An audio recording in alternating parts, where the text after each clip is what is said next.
The yellow bucket showed up at 9 in the morning, and by noon I had a notice taped to my mailbox. I moved to Denton, Texas 6 months earlier because I wanted quiet lakefront mornings and a short commute to my insurance fraud investigation desk downtown, but Sunset Ridge Community HOA had other plans. The association runs tight here, a lakefront community where docks and views cause constant fights, and I knew the rules leaned strict. But I did not expect war over a contractor's equipment. My job depends on sleep and focus. Pattern recognition does not work when you are fielding HOA calls at 2 in the morning, and I could already feel the chaos starting to bleed into my work. The contractor left a shovel and a bucket on my driveway apron for maybe 3 hours while he grabbed lunch, visible storage they called it, and the notice threatened a $50 fine escalating daily. I pulled the paper off the mailbox and read it twice.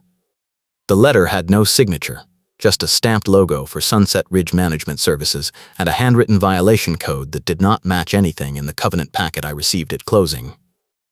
I walked back up my driveway, the snow crunching under my boots, and checked the bucket. It sat next to the garage door, bright yellow plastic with a metal handle, a shovel leaning against it. The contractor had cleared ice from my front step and said he would be back in an hour to finish the walkway. I called him and told him to pick it up immediately. He showed up 20 minutes later, apologized, and loaded everything into his truck. By then I had already taken 3 photos with timestamps. I went inside and logged into the HOA portal to check the complaint. The system showed a new entry filed at 10:15, less than 90 minutes after the contractor arrived. The complaint writer was listed as anonymous, but the language gave it away. I recognized the phrasing from previous emails, the same clipped tone and the same obsession with curb appeal. Marlene Thompson, the records custodian, lived 4 houses down and spent her mornings walking the loop with a clipboard and a tiny body camera clipped to her bright red parka. I had seen her twice that week already, once outside my house taking notes and once at the mailbox cluster filming the ice patches on the sidewalk. I grabbed my coat and walked down to her place. The street curved along the lake, every driveway sloping toward the water, and the snow made the dock posts look like fence stakes driven into white glass. Marlene's house sat at the end of the row, a 2-story brick colonial with a perfect lawn even in winter and a flagstone path scraped clean of every flake. I knocked and waited. She opened the door wearing the same red parka, the body camera still clipped to her collar, a little red light blinking.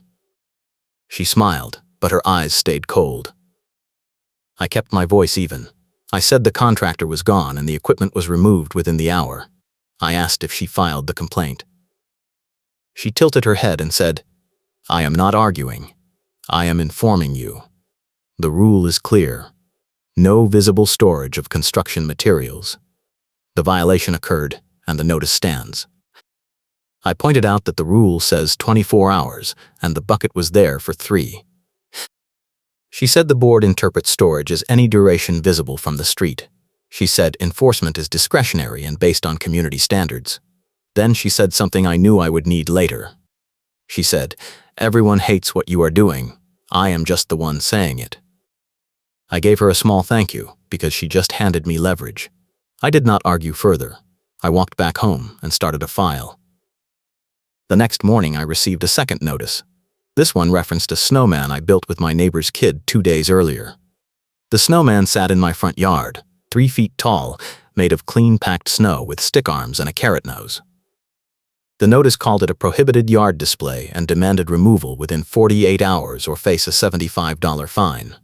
I stood in my driveway holding the paper and watched Marlene walk past on her loop, camera blinking, clipboard under her arm.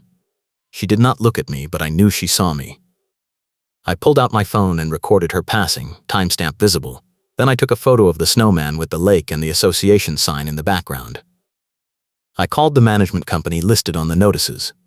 The receptionist transferred me 3 times before I reached someone who claimed to handle Sunset Ridge. I explained the situation and asked for a copy of the winter enforcement policy. The voice on the line said they would email it within 5 business days. I said I needed it today because I had a 48-hour deadline. The voice said policies are not provided on demand, and I should have reviewed all documents before moving in. I asked for Marlene's supervisor. The voice said Marlene reports directly to the board, and the board meets once a month. I asked when the next meeting was. The voice said February 10th, 3 weeks out. I thanked them and hung up. That afternoon, I drove to the county clerk's office and pulled the HOA incorporation documents, the original covenants, and the amendment history. I sat in a cold plastic chair and read through everything while snow piled up outside the window. The covenants mentioned yard displays only in the context of holiday decorations and real estate signs. Nothing about snowmen. Nothing about contractor equipment under 4 hours. I made copies and drove home.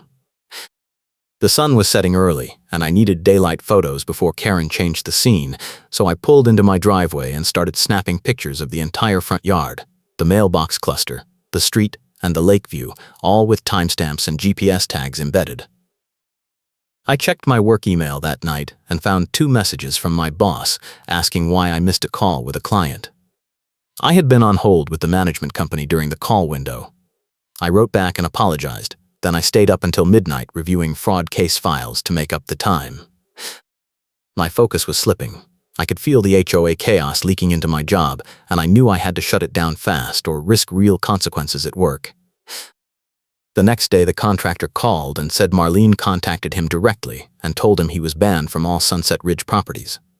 He said he could not finish my walkway and he could not recommend anyone else because word was spreading. I asked if she threatened him. He said she mentioned reporting him to the city for unpermitted work, which was false because he pulled the permit 2 weeks earlier. I told him to send me the permit copy and any messages from Marlene. He did. The messages were polite on the surface, but the subtext was clear.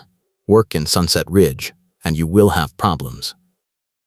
I forwarded everything to my ally, a local journalist named Eric, who covers municipal politics and HOA disputes.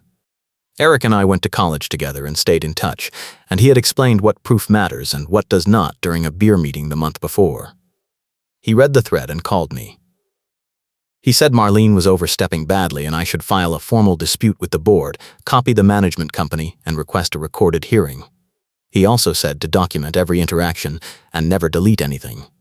I thanked him and started drafting the letter. Marlene responded within 2 hours. She sent a formal email from her HOA address saying my dispute was received but incomplete because I failed to include the mandatory processing fee. I had never heard of a processing fee. I checked the covenants again. Nothing. I called the management company. Same runaround, 3 transfers. Finally, someone who said the fee was established by board resolution last year and I could request a copy for $15. I said I would pay it. They said payment must be mailed as a check and processing takes 10 business days. I asked if I could pay in person. They said the office does not accept walk-ins. I hung up and called Eric again. He laughed and said they were stalling. He said to show up at the management company office anyway and film the interaction. He said public pressure works faster than procedure. I said I would try. The next morning I drove to the management company office in a strip mall off I-35. The lobby was small and cold, 2 plastic chairs and a reception window with frosted glass. I knocked. A woman slid the window open and asked if I had an appointment. I said no, but I needed the winter enforcement policy and the board resolution on processing fees. She said everything requires a written request. I said I submitted one yesterday. She said it was not in the system. I pulled out my phone and showed her the sent email with the timestamp. She said email requests are not official and I need to mail a physical letter. I said that contradicts what I was told on the phone.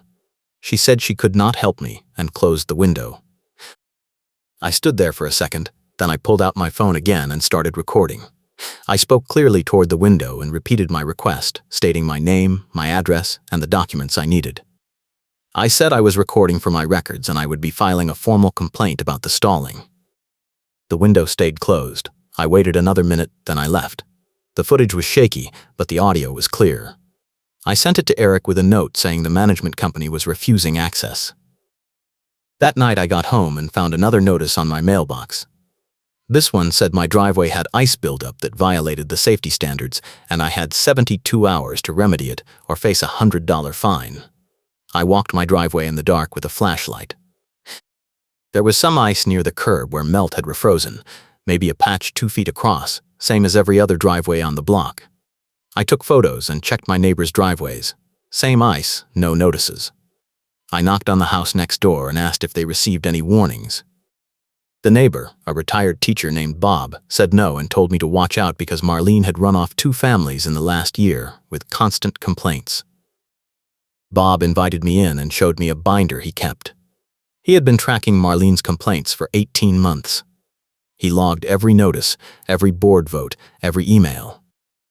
He said Marlene invented violations to push out people she did not like, usually new owners who changed anything about their property or questioned her authority.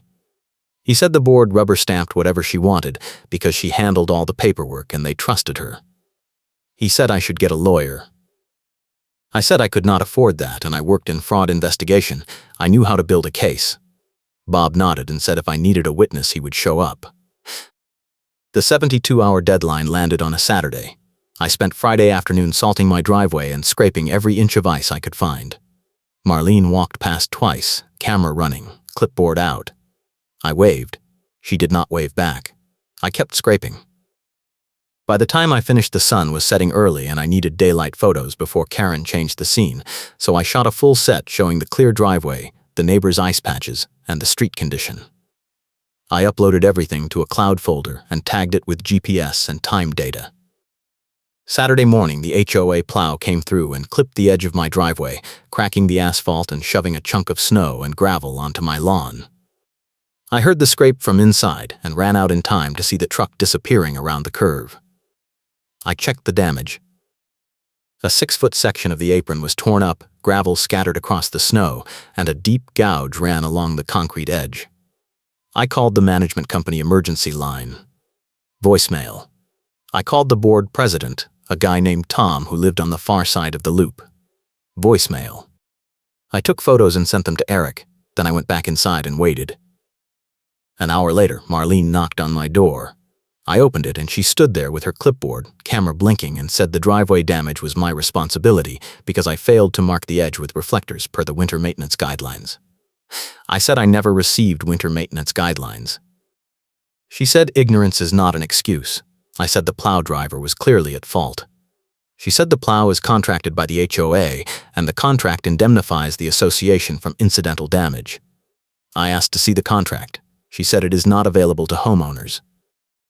I said I am a homeowner and I have a right to records. She said records requests go through the management company and cost 25 cents per page plus a $50 retrieval fee. I stared at her and said, I am not paying $50 to see a contract that proves the HOA is liable. She said, I am not arguing, I am informing you. The fee is standard. I closed the door and called Eric. He said to file a formal records request anyway, pay the fee if I had to, and document the refusal if they did not provide it. He also said the plow damage was a separate claim and I should file it with my homeowner's insurance, then let the insurance company subrogate against the HOA. I said that would take months. He said it would, but it would also create a paper trail the board could not ignore. I drafted the records request that night and mailed it certified on Monday. I asked for the plow contract, the winter maintenance guidelines, the board resolution on processing fees, the winter enforcement policy, and any complaint logs related to my address. I included a check for $75 to cover estimated costs. I kept a copy of everything. A week passed. No response. My work suffered. I missed another client call because I was on hold with the management company trying to confirm receipt of my request. My boss sent a terse email asking if everything was okay at home. I lied and said yes. The truth was I was sleeping 4 hours a night and spending the rest of the time building a case against an HOA that seemed determined to bury me in paper. The second week I got a partial response. The management company sent a letter saying my request was received, but several documents were exempt from disclosure under Texas Property Code, and the remaining pages would cost an additional $120. They provided a 1-page summary of the plow contract with all the terms redacted. No winter guidelines. No complaint logs. I paid the $120 and sent another certified letter demanding the full records and citing the specific statute that requires HOAs to disclose complaint logs to affected homeowners. Marlene escalated the same day. I received a notice scheduling a surprise hearing for the following Thursday at 7 p.m. to address multiple ongoing violations. The notice listed 4 items: visible storage, prohibited yard display, driveway safety hazard, and failure to maintain property aesthetics during winter months. No details, no evidence attached, no mention of my dispute or my records request. The hearing was mandatory, and failure to attend would result in automatic fines totaling $400. I called Eric and read him the notice. He said it was retaliation and possibly procedural abuse. He asked if the board had quorum rules. I said I did not know. He said to check the bylaws and show up with a recorder.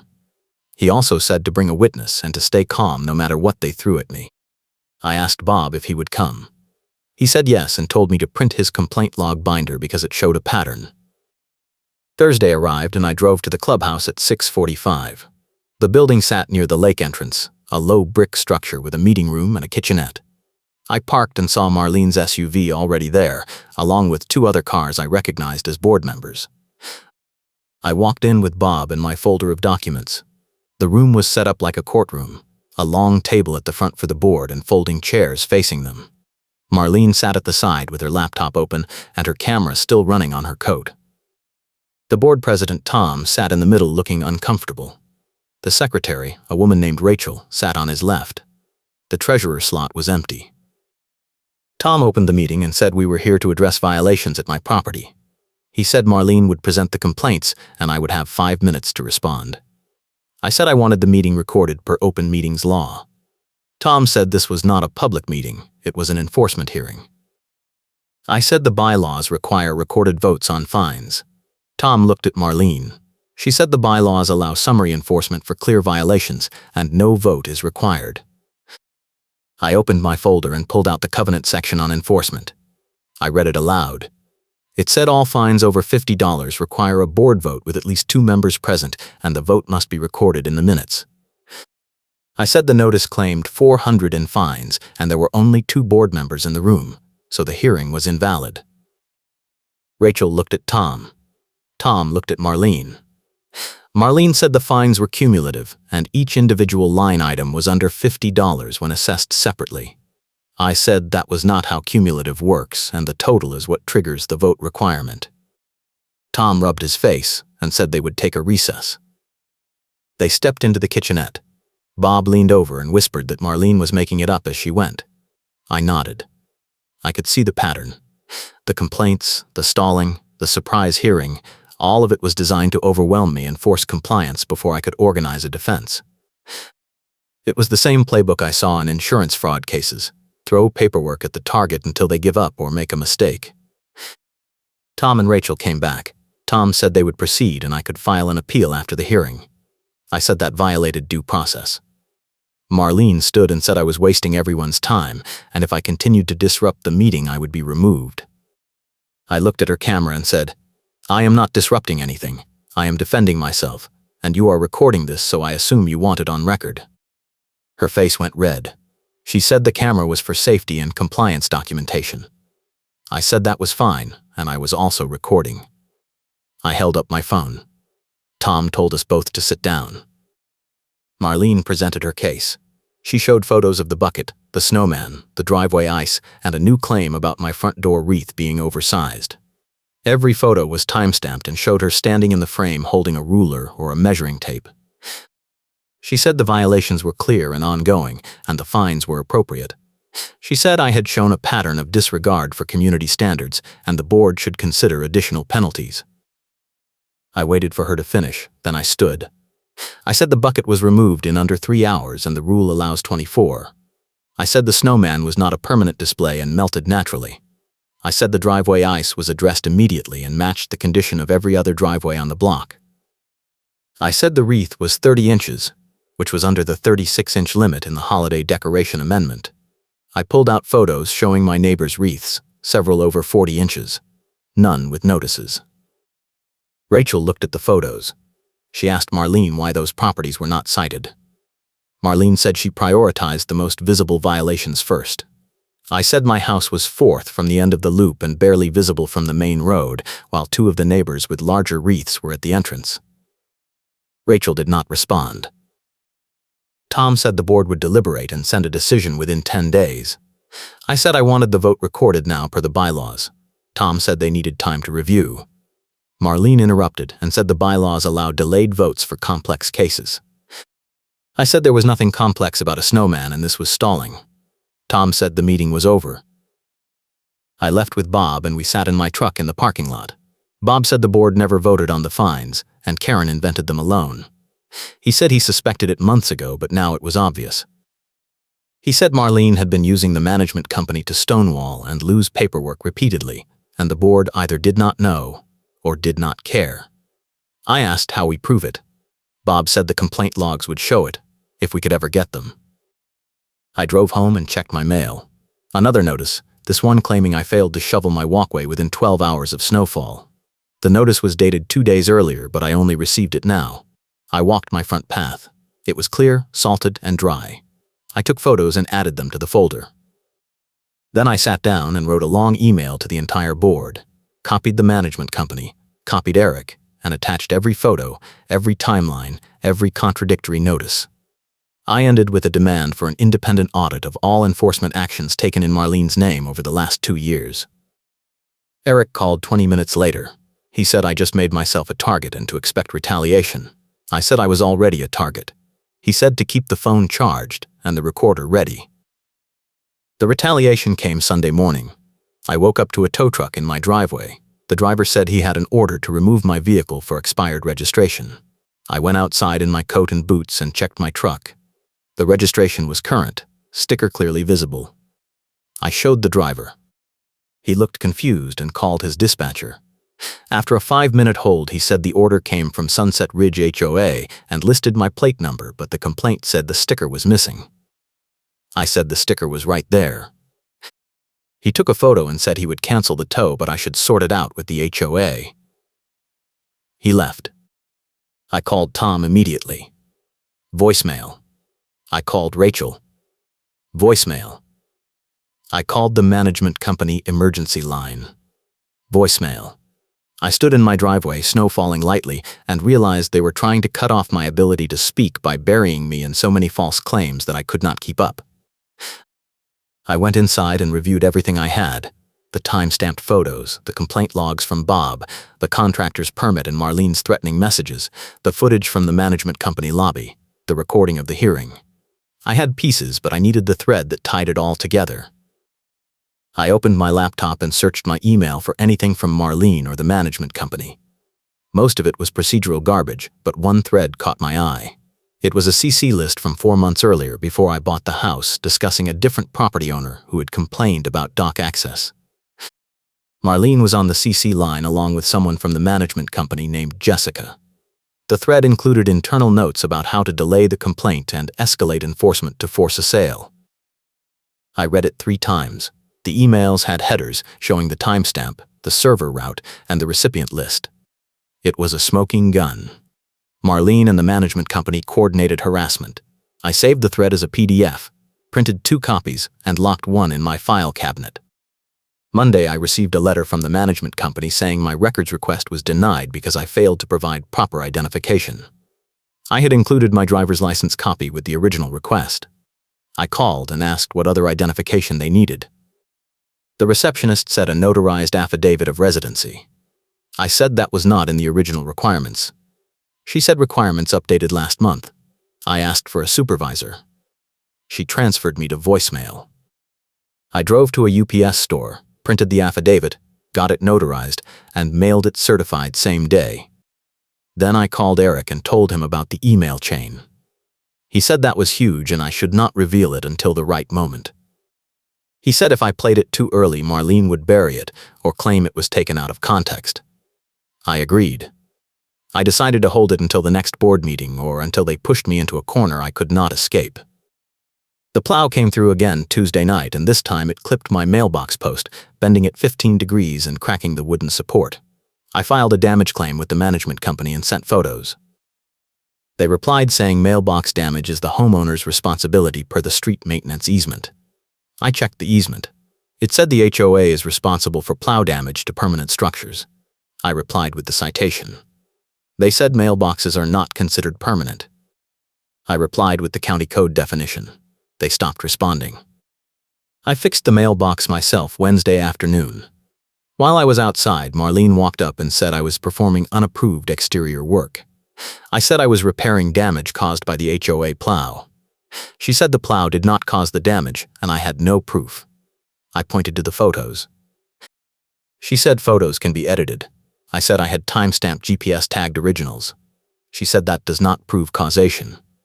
Then she said, "Everyone hates what you are doing. I am just the one saying it." I looked at her camera and said, "You already said that 2 weeks ago, and you were wrong then too." She smiled and walked away. That night I got a call from my boss. She said a complaint had been filed with HR claiming I was harassing a neighbor and it was affecting my availability during work hours. She said HR was investigating and I needed to provide a statement. I asked who filed the complaint. She said it was anonymous. I knew it was Marlene.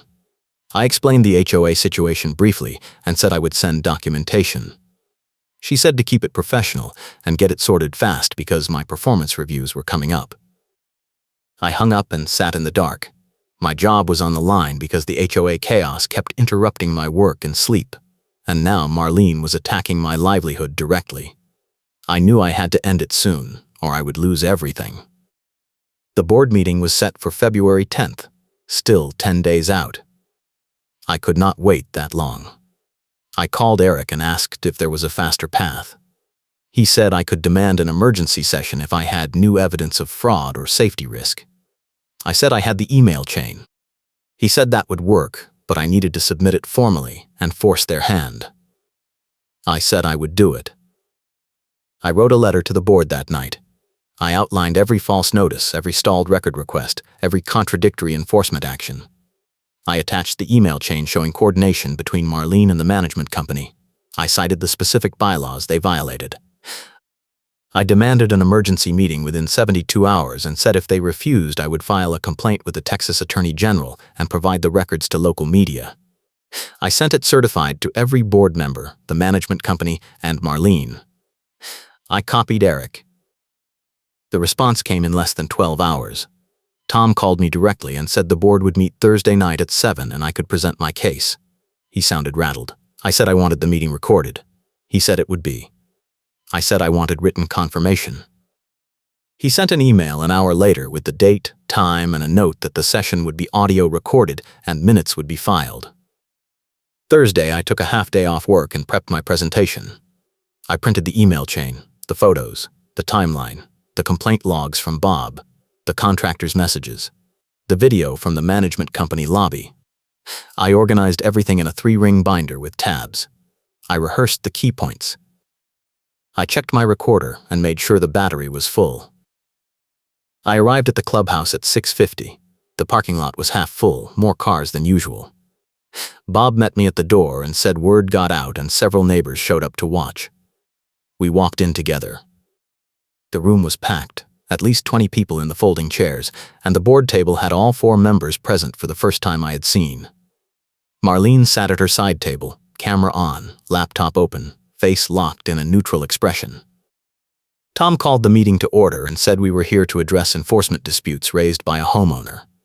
He said I would have 15 minutes to present and the board would ask questions after. I stood and walked to the front. I opened the binder and started with the timeline. I showed the first notice, the contractor timeline, the removal photos. I showed the snowman notice and the covenant language that did not support it. I showed the driveway plow damage and the refused claim. I showed the mailbox repair and Marlene's accusation of unapproved work. I kept it factual and dry, the same tone I use in fraud case presentations. Then I got to the records request. I showed the certified mail receipts, the runaround responses, the fee inflation, the denial based on fake ID requirements. I showed the email from the management company claiming documents were exempt, and I cited the Texas Property Code section that says they are not. Rachel took notes. Tom looked uncomfortable. The treasurer, a younger guy named Mark, asked Marlene if the fees were standard. Marlene said yes. I said the statute caps fees at 10 cents per page, and Sunset Ridge was charging $25 plus a $50 retrieval fee that appears nowhere in the bylaws. Mark asked to see the bylaw section. I handed him a copy. He read it and looked at Marlene. She said the fees were approved by board resolution. Mark said he never voted on that. Tom said he did not either. Rachel said she did not remember it. Marlene said it was approved last April during a closed executive session. Mark said executive sessions are only for legal matters and personnel issues. Marlene said it qualified as legal. I said I wanted the minutes from that session. Tom said they would provide them. Marlene said the minutes were confidential. Tom said he would check with the attorney and get back to me. I moved to the next section. I pulled out the surprise hearing notice and showed how it violated the bylaw's requirement for 10 days notice and detailed violation descriptions. I showed the tow truck attempt and the false registration complaint. I showed the HR complaint filed against me at my job. I said all of this happened within 2 weeks of me requesting records and filing a formal dispute, and it fit the legal definition of retaliation. The room was silent. I could feel the attention shift. Marlene stood and said I was making serious accusations without proof. I said I had proof, and I was getting to it. She said I was over my time limit. Tom said I had 3 more minutes. I opened the final tab. I pulled out the email chain, the full thread with headers showing Karen and the management company coordinated the harassment. I submitted as a formal exhibit at the hearing and watched Karen's face change. She went from red to white in 2 seconds. She said the email was privileged. I said it was not. It was a business record, and I obtained it through a legitimate public records request to the management company months earlier when I was researching the HOA before buying. She said I had no right to share it. I said I had every right, and it proved conspiracy to harass a homeowner into selling. Tom took the printout and read it. His expression went from confusion to anger. He passed it to Rachel. She read it and looked at Marlene. Mark leaned over and read over Rachel's shoulder. The room stayed quiet. Tom said, "Marlene, did you coordinate with Jessica at the management company to escalate complaints against this property?" Marlene said, "I coordinated enforcement actions as part of my role. That is my job." Tom said, "The email says you discussed targeting him before he even moved in." Marlene said, "That is taken out of context." I said, "The context is in the headers. The thread starts 4 months ago and references a strategy to make his transition difficult. That is harassment." Rachel said, "Why would we do that?" I said, "You did not. Marlene did. And the management company helped because they get paid per violation notice." Mark said, "Is that true?" I pulled out another document, a fee schedule I found buried in the management contract. It showed a $5 processing fee per notice issued, paid monthly by the HOA to the management company. I said Marlene had an incentive to generate violations whether they were real or not, and the management company had an incentive to support her because it increased their revenue. Tom looked at Marlene and said, "You are suspended from enforcement duties effective immediately. We are going to hire an independent auditor and review every action you have taken in the last 2 years." Marlene stood and said, "You cannot suspend me without cause." Tom said, "I just outlined cause. You coordinated harassment and possibly falsified records." Marlene said, "I am not arguing, I am informing you. I will sue the board and every one of you personally." Tom said, "That is your right. This meeting is adjourned." Marlene grabbed her laptop and walked out. The camera was still blinking. I sat down and Bob patted my shoulder. The room emptied slowly, neighbors stopping to shake my hand or say they had similar problems.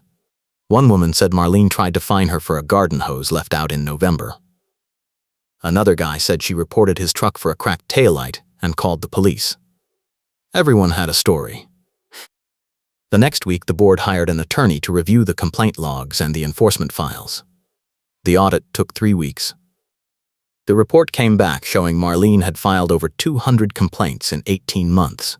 90% against properties owned by people who questioned her authority or requested records.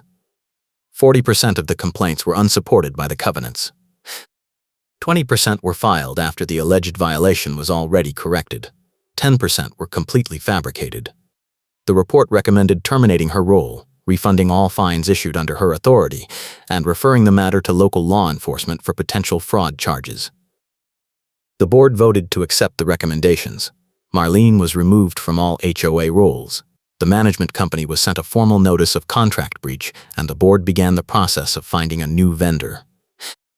Marlene hired a lawyer and threatened to sue, but the attorney advised the board that the evidence was overwhelming and her case would not survive summary judgment.